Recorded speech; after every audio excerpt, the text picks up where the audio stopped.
ที่สื่อสารมาเนี่ยมันเป็นความจริงหรือไม่นะครับมันก็พอเราได้รับผลกระทบทางจิตใจเราก็มีอารมณ์เป็นทุกข์นะครับหรือไม่สบายมีความคิดที่ค่อนข้างจะมีความหลากหลายในสังคมนะครับฉะนั้นเราก็คิดว่าต้องให้ทุกคนนะครับได้มีสติศึกษาวิเคราะห์ข้อมูลนะครับด้วยความเป็นจริงด้วยใจเป็นอุเบกขาธรรมนะครับพิจารณาด้วยของความเมตตาจิตก็คือเครื่องมือที่สำคัญที่สุดก็อยากให้ทุกคนได้ใช้สติแล้วก็พิจารณาด้วยการใช้เมตตานะครับเมตตาเป็นเครื่องค้ำจุนโลกเมตตาเป็นเครื่องเอื้ออาทรเป็นเครื่องมือในการอยู่ด้วยกันในสังคมอย่างสันติสุขแต่บางทีเราเห็นข่าวก็ดีเห็นอะไรที่มันกระทบนะครับไม่ว่าจะเป็นทางการเมืองการปกครองความมั่นคงภาวะเศรษฐกิจหรือแม้กระทั่งทุกวันนี้เรื่องสุขภาพนะครับถ้าเรารับแล้วเนี่ยมันก็จะโผพันมาถึงสุขภาพของเราก็มันก็มี2เรื่องนะครับสุขภาพกายกับสุขภาพจิตใจนะครับแน่นอนส่งผลกระทบนะครับไม่ว่าจะเป็นสิ่งที่เรามาเจอนะครับบางท่านก็อาจจะสุขภาพร่างกายนะครับในสถานการณ์สิ่งแวดล้อมหรือว่าการอุปโภคบริโภคของเราเนี่ยมันก็ส่งผลกระทบต่อร่างกายการรับไม่ว่าจะเรารับด้วยความรู้สึกอย่างไรก็ตามนะครับไม่ว่าจะเป็นเรื่องของการอายตนะกระทบเขาเรียกว่ารูปกระทบตาเสียงกลิ่นรสอะไรต่างๆเนี่ยนะครับมันก็เกิดการปรุงแต่งหรือแม้กระทั่งเกิดความสุขความทุกข์หรือแม้กระทั่งไม่สุขไม่ทุกข์หรือที่เราเรียกว่าอุเบกขานะครับการพิจารณาหรือการทำความเห็นแบบการวางเฉยอย่างเงี้ยนะครับมันก็มีแค่3อารมณ์นะแต่ว่า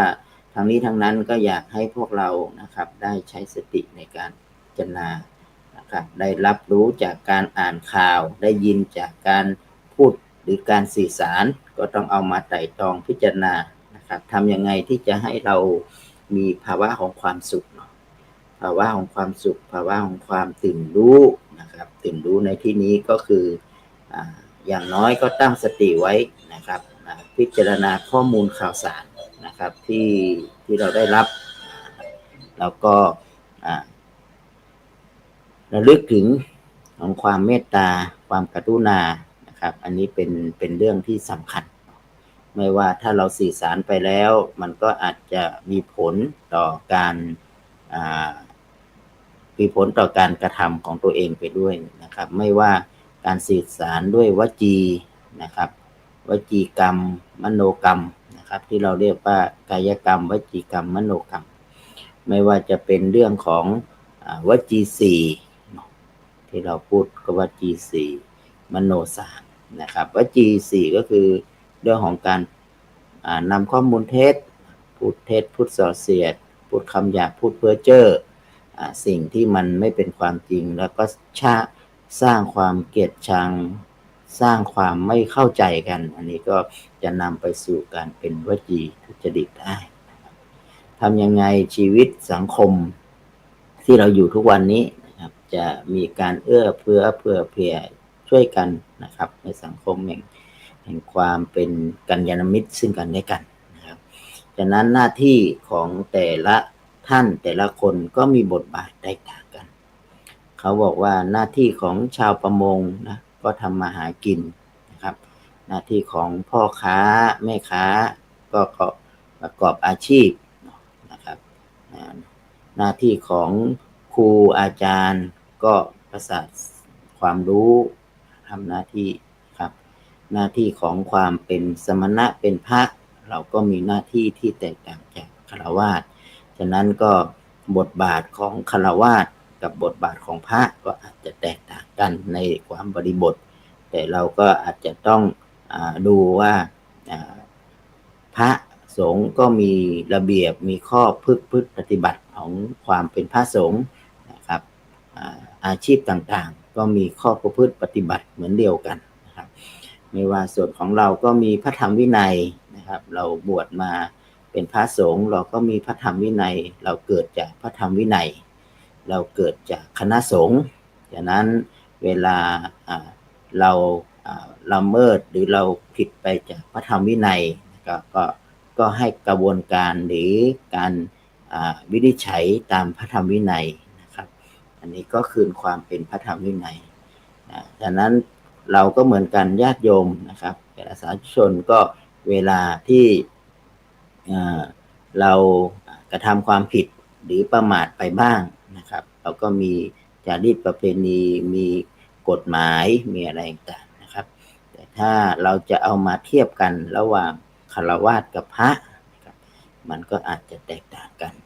ฉะนั้นเราก็จะเห็นว่าทุกวันนี้ถ้าเราดูการสื่อสารนะครับก็รู้สึกเห็นอกเห็นใจนะครับญาติโยมนะครับที่กระทบกระเทือนไม่ว่าจะเป็นเรื่องของพระสงฆ์ที่ตามนะครับแต่ถ้าเราทำเข้าใจของธรรมชาติแล้วนะครับมันมีทุกยุคทุกสมัยเป็นวิถีแห่งการชำระเป็นวิถีแห่งการไต่ตองแล้วก็เป็นโอกาสที่ชาวพุทธนะครับจะได้มาร่วมกันสนับสนุนร่วมกันดูแลอุปถากตามหลักพระธรรมวินัยนะครับโดยเฉพาะอย่างยิ่งก็คือพระพุทธเจ้าท่านบัญญัติไว้วางระเบียบไว้บทบาทหน้าที่ที่แตกต่างกันไม่ว่าจะเป็นบทบาทของอุบาสกอุบาสิกาบทบาทของภิกษุภิกษุณีนะครับฉะนั้นเนี่ยในพุทธบริษัททั้ง4เนี่ยเราก็จะไม่ก้าวไก่กันบทบาทของพระก็จะมีบทบาทในการศึกษาศีลสมาธิปัญญาที่เราเรียกว่าไตรสิกขาบทบาทของญาติโยมก็เริ่มตั้งแต่ทานศีลภาวนานะครับมันเป็นการเกื้อกูลเอื้ออาทรแบ่งปันนะครับพัฒนาแล้วก็ใช้หลักการทางพระพุทธศาสนาในการดำเนินชีวิตแต่เมื่อใดก็ตามถ้าเกิดว่าเราก้าวก่ายบทบาทหน้าที่หรือความเป็นหน้าที่ที่เกินไปเนี่ยนะครับมันก็จะทำให้สังคมวุ่นวายนะครับมันก็จะเกิดความนั้นมาจะเห็นธรรมาภาพนะครับพระอาจารย์ก็จะเห็นตามข่าวนะครับเวลาก็จะมีประเด็นคำถามที่เป็นคำถามว่าพระไม่จำเป็นต้องใช้จ่ายอะไรเนาะพระไม่จำเป็นต้องมีอะไรต่างๆที่มันมากมายแต่บริบทสังคมเราต้องดูด้วยความเมตตาจิตว่าเราอยู่ได้ไหมพระพุทธศาสนาหรือศาสนาที่เราพูดถึงเนี่ยวัดวาอารามที่เราร่วมกันญาติโยมสร้างมาด้วยจิตศรัทธานะครับแล้วจะมีกลไกไหนมีใครที่จะเข้ามาดูแลมีใครจะเข้ามารักษาการสร้างทานเนี่ยมันให้ได้ง่ายแต่การดูแลการรักษาการที่จะทำให้มันมั่นคงต่อไปวัดคือศูนย์รวมจิตใจของชุมชนและสังคมวัดเป็นสถานที่พึ่งทุกอย่างไม่ว่าจะเป็นปุถุชนระดับไหนก็ตามเมื่อเกิดความทุกข์นะครับก็เข้ามาสู่วัดก็พระสงฆ์ในฐานะที่เป็นผู้ดูแลวัดวาอารามก็จะดูแลนะครับเป็นผู้ประสานงานกับญาติโยมครับเราก็จะเห็นว่าถ้าเราไม่มีวัดไม่มีผู้คนที่มาดูแลตรงนี้นะครับเราคิดดูว่าสังคมเราจะเป็นยังไงพระศาสนานะครับจริงๆแล้ววัดเนี่ยมีโอกาสหรือการให้โอกาสนะครับเด็กบางคนนะครับยังไม่มีโอกาสที่จะได้รับการศึกษาก็เข้ามาบวชก็เป็นโอกาสแต่ถ้าเมื่อใดก็ตามที่พื้นที่ในวัดนะครับไม่ถูกการเขาเรียกว่าไม่ถูกการดูแลไม่มีใครอยู่ในพื้นที่แล้วเราจะมีสถานที่ตรงกลางๆที่สร้างความสุขให้กับชุมชนได้ยังไงนะครับวัดเนี่ยก็จะเป็นสถานที่รองรับสำหรับผู้ที่ผิดพลาดบางทีก็เป็นสถานที่ที่เตรียมความพร้อมให้กับ ผู้นำเตรียมความพร้อมที่จะออกไปเป็นผู้นำครอบครัวผู้นำชุมชนผู้นำสังคมนะครับโดยมาพัฒนาจิตใจของตัวเองให้เข้มแข็งแล้วก็ใช้ชีวิตนะครับโดยหลักการก็คือเราก็ใช้ชีวิตฝึกฝนตัวเองนะครับแต่อาตมาภาพก็เหมือนกันนะครับเราก็ได้รับโอกาสจากพระพุทธศาสนาจนมีโอกาสได้ศึกษาแล้วก็ได้มีองค์ความรู้ได้ทำงานตอบแทนญาติโยมตอบแทนคณะสงฆ์ตอบแทนครูบาอาจารย์นะครับที่ได้ท่านเมตตาอนุเคราะห์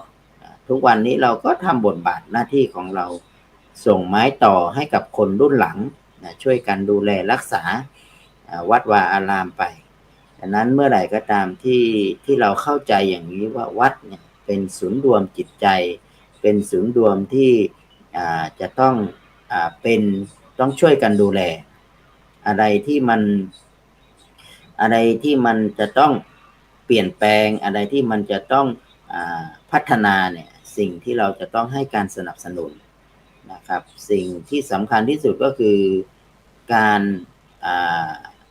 ให้การสนับสนุนพัฒนาศักยภาพเป็นเรื่องที่สำคัญพระสงฆ์ที่ท่านเข้ามาบวชบางทีโดยเฉพาะยิ่งยุคนี้เขาเรียกว่ายุคเทคโนโลยีนะครับเป็นยุคที่ต้องมีความรู้ความเข้าใจกับสังคมแล้วก็สังคมก็เข้าถึงข้อมูลนะครับสามารถที่จะศึกษาพระธรรมวินัยศึกษาใดศึกษาหลักคำสอนเยอะแยะไปหมดเลยนะครับแต่เมื่อยุคก่อนๆเรากว่าจะได้เจอกว่าได้สื่อสารกว่าจะได้อะไรต่างเนี่ยนะครับเราก็ยังใช้เวลาแต่ตอนนี้รู้สึกว่าการสื่อสารมันง่ายขึ้นเยาวชนเด็กทุกวันก็มองว่าศาสนาเนี่ยนะครับไม่จำเป็นที่จะต้องมีก็ได้แต่ถามว่าความเป็นสถาบันหลักของชีวิตเราเนี่ยเราไม่ใช่เป็นเพียงแค่บอกว่าสิ่งนี้ต้องมีหรือสิ่งนี้ไม่ต้องมีแต่ด้วยธรรมชาติมันมีอยู่ในตัวของมันอยู่แล้วเราเกิดจากบุคคลที่เป็นพ่อเป็นแม่เราจะบอกว่าเราไม่มีพ่อมีแม่ไม่ได้เนาะในสถาบันหลักๆของเป็นสถาบันชาติเรามีชาติมีความภาคภูมิใจในความเป็นเอกราชเป็นชาติของตัวเองนะครับเราถึงบอกว่าเราเนี่ยนะครับเป็นชาติไทยหรือเราเป็นสิ่งที่เราบอกว่าชาติแล้วสิ่งที่ดูแลทางจิตใจเป็นศูนย์รวมระหว่างชาติกับศูนย์รวมจิตใจนะครับของผู้ที่ปกครองนั่นคือพระมหากษัตริย์ที่พระองค์มีเมตตาฉะนั้นเนี่ยเมื่อชาติศาสนาแล้วก็พระมหากษัตริย์3หลักสถาบันหลักของทุกที่เราดูแลกันมานี่ถ้าขาดเสาใดเสาหนึ่งหรือสถาบันใดสถาบันหนึ่งสังคมเราจะอยู่ยังไงแต่มายังมองถึงว่าสังคมทุกวันนี้เนี่ยยังไม่มีองค์กรหรือหน่วยงานไหนนะที่เป็นสถาบันที่ให้โอกาสในยามที่ผิดพลาดในยามที่เราจะต้องพัฒนาใจก็สถาบันสงฆ์หรือสถาบันนี่แหละนะครับวัดวาอารามเนี่ยนะครับแต่ก่อนนี้การศึกษาก็อยู่ในวัดนะครับเรียนรู้ศาสตร์ต่างๆก็เรียนจากในวัดผู้ที่เป็นครูบาอาจารย์ที่สอนก็เป็นพระสงฆ์นะครับฝึกฝนอบรมกันนะครับจนเราได้มีโอกาสทำให้สังคมมั่นคงคนนี้ทีนี้ถ้าเราไปด้อยค่าก็เหมือนกับเราก็ดูถูกตัวเองดูถูกสิ่งที่เรากำลังมีอยู่นะครับถามว่าเราจะต้องอยู่ในสังคมที่หวาดกลัวกันเหรอเราจะต้องอยู่ในสังคมที่ต้องว่าร้ายกล่าวร้ายทำร้ายซึ่งกันและกันมันก็จะไม่มีตัวกลางๆที่จะคอยมาเตือนสตินะครับให้กับเราเราก็จะเห็นว่ามันก็จะเกิดความวุ่นวายในสังคมอย่างแน่นอนครับทีนี้ องค์กรหรือสถาบันไหนก็ตามนะครับเราก็จะเห็นเนาะเมื่อมียุคที่มันเปลี่ยนแปลงอะไรต่างๆเนี่ยมันก็จะมองเห็นถึงการดำเนินชีวิตนะครับบางทีเราต้องยอมรับว่าสังคมที่เราอยู่เนี่ยนะครับเป็นสังคมแบบพุทธนะครับแต่เราก็ต้องมี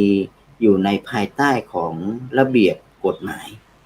นะครับอยากให้เราเข้าใจถึงจารีตประเพณี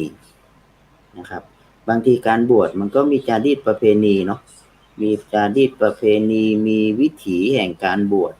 นะครับเป็นประเพณีวัฒนธรรมที่หล่อหลอมให้เราเป็นพหุวัฒนธรรมที่อยู่ร่วมกันอย่างสันติสุขในชุมชนนะครับประเพณีวัฒนธรรมจารีตประเพณีเป็นเรื่องสำคัญพระธรรมวินัยที่เราบอกว่าเป็นอันดับต้นๆเลยนะครับเราต้องคำนึงถึงพระธรรมวินัยอะไรที่ขัดกับพระธรรมวินัยก็จริงครับแล้วก็อีกอันหนึ่งที่เรากำลังคุยกันอยู่ก็เรื่องพรบคณะสงฆ์เราจะเห็นว่าพรบคณะสงฆ์ก็จะต้องเป็นระเบียบข้อปฏิบัติของพระสงฆ์นะครับในประเทศไทยอย่างเงี้ยนะครับแต่บางครั้งมันก็จะดูว่าพระธรรมวินัยกับพรบคณะสงฆ์หรือจารีตประเพณีเนี่ยมันจะเป็นไงถ้าเราจะเอาทั้งส่วนใดส่วนหนึ่งเนี่ยมาวิเคราะห์มาตัดสินเนี่ยพระอาจารย์ก็คิดว่ามันก็ไม่เหมาะหรือแม้กระทั่งก็มันก็จะไม่สมควรนะครับจากที่เราเห็นกันนะครับในยุคนี้นะครับเราก็จะบังคับใช้กฎหมายบังคับใช้อะไรต่างๆแต่ถ้าเกิดเมื่อไหร่ก็ตามที่เราไปสนับสนุนให้ท่านมีความรู้ไปสร้างกลไกไปทำระเบียบข้อประพฤติปฏิบัติหรือการมีส่วนร่วมการได้ร่วมกันออกมาเพื่อที่จะดูแลนะครับที่ออกมาบอกว่าปกป้องรักษาพระพุทธศาสนาดูแลสิ่งที่เราจะต้องทำก็คือตอนนี้ก็คือเรื่องของการพัฒนาศักยภาพนะครับโดยเฉพาะยิ่งเรื่องของพัฒนาศักยภาพของพระสงฆ์เราให้ท่านมีความรู้ความเข้าใจไม่ว่าจะเป็นเรื่องของกฎระเบียบไม่ว่าจะเป็นเรื่องของพระธรรมวินัยนะครับแต่ฆราวาสจะก้าวไก่พระธรรมวินัยต่อมาก็คิดว่ามันก็ไม่ถูกไม่ควรอย่างนั้นเนี่ยเราก็มีบทบาทได้มีหน้าที่ที่แตกต่างกันนะครับดังนั้นวันนี้เนี่ยมีโอกาสได้คุยนะครับก็มีลูกศิษย์ลูกหาหลายท่านนะครับว่าพระอาจารย์มีโอกาสก็อยากให้พระอาจารย์ได้คุยเรื่องนี้บ้างนะครับจริงๆแล้วพระท่านนะครับเป็นผู้ที่สงบท่านก็จะไม่ค่อยจะได้ออกมาพูดอะไรนะครับโดยเฉพาะยิ่งก็คืออาจจะออกมาตอบโต้อะไรก็ลำบากเพราะว่าท่านเป็นสมณะคือผู้สงบท่านจะโดนว่าโดนกล่าวร้ายยังไงท่านก็ยังเหมือนกับว่าท่านก็เมตตาเราจะเห็นเนาะหลวงพ่อนะครับท่านก็จะเมตตาครับแต่เมตตาในที่สุดเนี่ยครับมันก็จะทำให้สังคมรู้สึกว่าเราจะปกป้องหรือทำลายพระศาสนาหรือดูแลพระศาสนายังไงนะครับเรายอมรับว่าคณะสงฆ์หรือแม้กระทั่งองค์กรของคณะสงฆ์เราจริงๆนะครับเราก็ต้องปรับปรุงนะครับเราก็ต้องปรับปรุงเปลี่ยนแปลงแต่ทั้งนี้ทั้งนั้นก็อยากให้คำนึงถึงการเปลี่ยนแปลงว่าถ้าเกิดว่าเราทำแล้วมันจะส่งผลกระทบต่อวงกว้างยังไงเพราะพระสงฆ์เป็นผู้นำชุมชนเนาะพระสงฆ์เป็นศูนย์รวมจิตใจของชาวบ้านนะครับแล้วก็อีกอันหนึ่งพระสงฆ์ก็เป็นปุถุชนนะครับเป็นมนุษย์เป็นญาติพี่น้องนะครับเป็นมนุษย์ที่เกิดแก่เจ็บตายร่วมกันนะครับเราเวลาเราขาดสติหรือประมาทไปเราก็ไม่อยากให้สังคมหรือแม้กระทั่งผู้ที่ยังไม่มีความรู้ความเข้าใจนะครับได้มาติเตียนหรืออะไรต่างๆนะครับเราก็อยากจะให้ทางสังคมได้มีสติแต่ถ้าจะไปพระท่านคงจะไปต่อสู้อะไรมันก็ลำบากนะครับดังนั้นก็ต้องฝากอุบาสกอุบาสิกาผู้ที่รักพระพุทธศาสนาผู้ที่อยากเห็นพระสงฆ์องค์ข้าเจ้าได้มีความรู้ความสามารถนะครับก็คนจะต้องออกมา ช่วยกันพัฒนาศักยภาพของพระสงฆ์สนับสนุนส่งเสริมท่านนะครับอยากให้ท่านมีความรู้ด้านใดนะครับแต่ตอนนี้เนี่ยเราต้องยอมรับว่าต้องเปิดโอกาสให้ท่านเรียนรู้ให้มากขึ้นแต่ก่อนนี้การศึกษาของพระเราก็ยังแคบอยู่เนาะก็ศึกษาแต่พระธรรมวินัยโอกาสที่จะศึกษาทางโลกก็มีน้อยนะครับแต่ตอนนี้เป็นโอกาสแล้วล่ะครับพอมันเกิดวิกฤตมาก็เป็นโอกาสนะครับมติมหาเถรสมาคมก็ให้โอกาสคณะสงฆ์ได้เรียนรู้โลกเรียนรู้เรื่องของศาสตร์ทางโลกให้มากขึ้นเพื่อเป็นองค์ความรู้มาปกป้องตัวเองดูแลพระศาสนาดูแลวัดวาอารามอันนี้ก็จะเป็นโอกาสที่ดีนะครับที่อาจารย์คิดว่ามันถ้าเราสามารถใช้โอกาสตรงนี้ให้มันเป็นประโยชน์มีการจัดทำฐานข้อมูลให้มันเป็นระบบระเบียบนะครับที่ผ่านมาพระสงฆ์องค์สามเณรเราก็ยังถูกทิ้งไว้ข้างหลังนะครับไม่ค่อยจะรู้ว่านับจำนวนพระเรายังนับจำนวนระหว่างพระกับฆราวาสหรือยังเป็นฆราวาสแต่ก็เป็นพระยังแยกกันไม่ออกปนกันอยู่ก็ถึงโอกาสที่เราจะสำรวจข้อมูลจะทำฐานข้อมูลนะครับโดยเฉพาะยิ่งก็เรื่องของสิ่งที่จะตามมาพระอาจารย์ว่าจะเป็นสิ่งโอกาสที่ดีเยอะแยะนะครับแต่สิ่งทั้งหมดนี้ต้องทำด้วยภายใต้ของความเมตตาความเข้าใจกันเพื่ออาทรซึ่งกันและกัน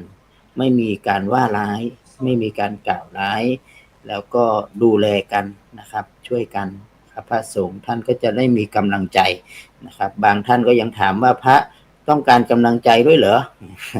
แต่ส่วนของอาตมานี่ก็ต้องการกำลังใจญาติโยมเป็นเรื่องธรรมดาแม้เราทำงานเราก็ต้องอ่านว่าสิ่งที่เราทำก็ต้องกลับมาทบทวนว่าสิ่งที่เราทำแล้วมันเกิดประโยชน์สังคมต้องการไหมแต่ถ้าเกิดว่าสังคมบอกว่าโอ้ไม่ต้องมีวัดวาอารามก็ได้เราอยู่กันได้เราดูแลกันเองได้มันก็ไม่มีประโยชน์ฉะนั้นสุดท้ายมันก็อยู่ที่สังคมแหละครับที่จะต้องออกมาปกป้องดูแลอาจารย์ก็เชื่อว่าเราทำงานเพื่อชุมชนสังคมแล้ววิกฤตอย่างนี้สังคมชุมชนก็จะออกมาปกป้องเราครับโอกาสนี้นะครับเวลาของธรรมรับอดุลก็ได้มาถึงหมดเวลา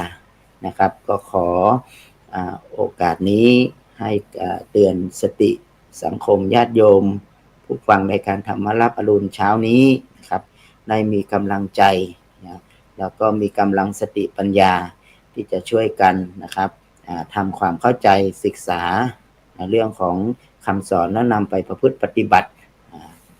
ดูแลตัวเองในสังคมและชุมชนนะครับก็ขอความสุขความเจริญนะครับปรารถนาสิ่งใดที่มันทำให้สังคมเกิดความสันติสุขทำให้ชีวิตมีความงดงามมีความสงบสุขก็ขอให้ญาติโยมทั้งหลายนะครับประสบกับความสุขความเจริญในสิ่งที่ปรารถนาทุกท่านทุกคนเทิน